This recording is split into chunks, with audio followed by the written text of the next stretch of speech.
Concrètement, nous, on récupère en continu de l'information extraite des réseaux sociaux, Twitter, Facebook, les news financières.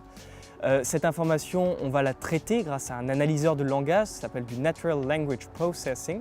Et ensuite, à l'aide d'outils mathématiques, statistiques et du machine learning, on réalise une prévision financière. On va dire si le marché financier va partir plutôt à la hausse ou plutôt à la baisse pour le jour suivant. Alors l'idée en fait est issue de recherches américaines qui ont été faites dans le domaine. Et nous, on s'est aperçu qu'en fait, il n'y avait pas d'application, que le marché n'était pas du tout exploité et qu'il y avait une possibilité pour nous de trouver nos propres technologies et de découvrir un produit qui serait utile pour les acteurs du marché. Semia est rentré en ligne de compte au moment du concours de l'étudiant entrepreneur innovant en 2013. C'est le premier concours qu'on a présenté où on s'est dit bon maintenant on a un premier produit, on va aller commencer à se mettre en mode start-up, à développer une entreprise et à tenter de commercialiser ce produit qu'on avait développé.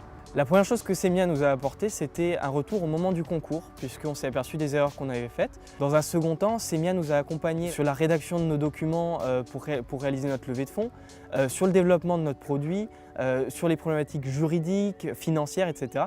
Donc vraiment des experts disponibles au quotidien, au jour le jour. Une start-up a besoin d'être accompagnée pour deux raisons. La première, c'est qu'il n'y a jamais toutes les expertises en interne. On n'a jamais un avocat, un financier, un technicien, un ingénieur dans l'équipe dès le départ. Ou alors on n'a pas besoin d'aide du tout. La deuxième raison, c'est qu'un entrepreneur, ça a besoin d'être parfois encadré. Parfois on a besoin de savoir comment ça fonctionne. Il y a des choses qu'on ne connaît pas.